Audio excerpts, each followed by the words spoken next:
Hi, I'm Mrs. Garver, and today we're going to be reading Chickerella by Mary Jane and Herm Ock.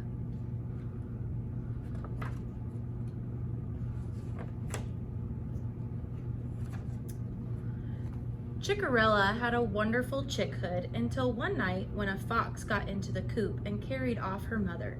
Chickerella's father, now a single rooster, did his best to raise her, providing her with a happy and stable coop life.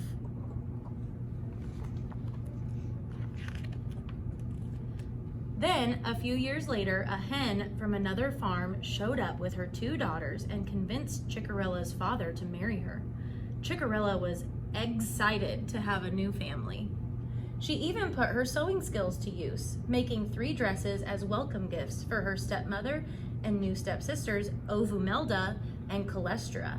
"Such a sweet girl," said the stepmother with a smile that gave Chickerella hen bumps. Before long, the stepmother sent Chickerella's father off on a wild goose chase. Then she proceeded to redecorate. "This doesn't look like home anymore," Chickerella said. "That's because it's my coop now, not yours," said the stepmother. "You have too many clothes. I want you to let out your dresses to fit my girls." "But what will I wear?" asked Chickerella. "You're just a servant now. You only need 1 dress and you won't be living in the main coop anymore." From then on, the stepmother locked Chickerella in the spring house every night.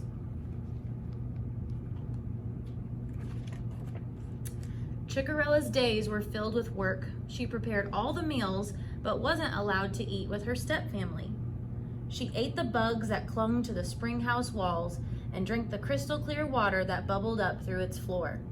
After a short time on this odd diet, Chickerella noticed that the shells of her eggs were becoming more and more transparent, until soon she was laying eggs of pure glass. One day, the stepsisters came home all aflutter. "The prince is seeking a bride," said Ovumelda. "He's invited every unmarried hen to the fowl ball," added Calestra. "I've always wanted to go to a ball," said Chickerella. "Don't be silly," said the stepmother. "The prince would never marry a servant." "Who wants to get married?" Chickerella asked. "I just want to see the fancy ball gowns." "Out of the question," answered the stepmother. "Now start making my daughters look beautiful. We don't have much time." Chickerella's next few days were filled with the frantic preparations. Making the stepsisters presentable wasn't easy, especially when they kept adding their own exasperating touches to their outfits. When the big night arrived, those dresses, the stepmother locked Chickerella in the spring house. Later, as Chickerella was dozing off, the spring house fizzed with sparkles. "Yikes, who are you?" gasped Chickerella. "What, you've never read a fairy tale? I'm your fairy goose mother.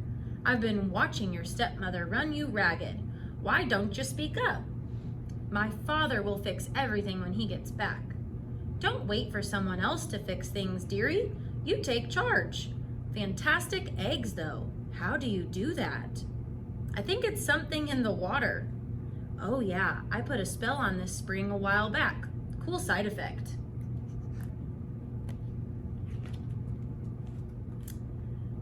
"Fairy Goose Mother, I'd love to go to the fowl ball."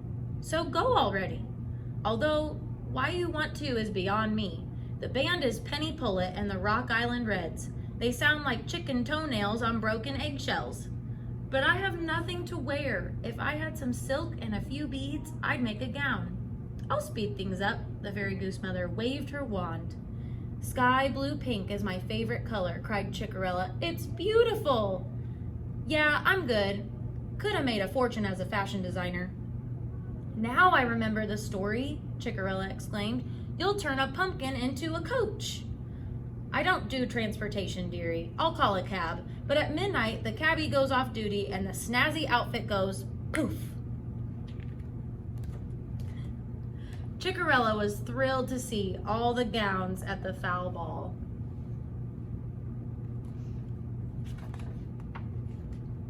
The prince was charmed by the exquisite stranger and danced every dance with her, even though they couldn't carry on a conversation over Penny Pullet and the Rock Island Reds music.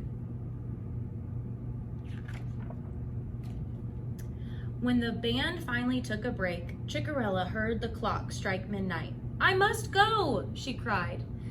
As she dashed out the door, she felt an egg coming on. "I can't stop to lay an egg!"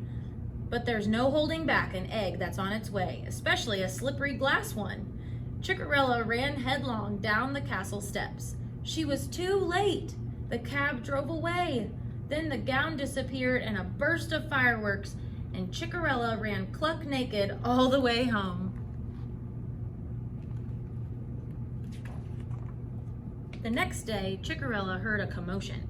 "Hear ye, hear ye. The prince seeks the mysterious hen he met at the foul ball. The only clue she left is this egg. All single hens, please present your eggs." "Look, mine have big yolks," said Calestra. "She is a big yolk," said Ovimelda. "The egg must match the one in this velvet bag," said the prince. "Does anyone else live here?" The stepmother blocked the prince's view. "No, your highness." "I live here," cried Chickerella, but the prince didn't hear her. He and the page turned to leave. "Wait, I lay glass eggs. Is that what you're looking for?" "That's exactly what I'm looking for. Release her at once." "Your highness surely wouldn't marry my servant Chickerella." "Finding a bride was my mother's idea," said the prince. "I only went to the ball to see all the fancy gowns." "Oh, me too!" exclaimed Chickerella, running out into the sunlight. "Your costume was excellent, my dear." "Thanks, your highness. I'm really into fashion." There was a burst of sparkles. "Fashion? Did I hear fashion?" "I'm into accessories," said the prince, "especially shoes." "We all love clothes," said Chickerella. "Let's start our own fashion business." "Done," declared the prince. "We'll name it after you."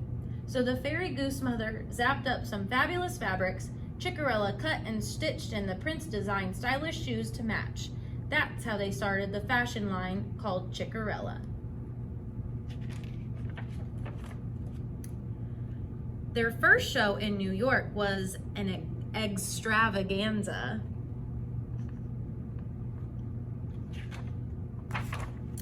And together, the three friends worked happily ever after. The end.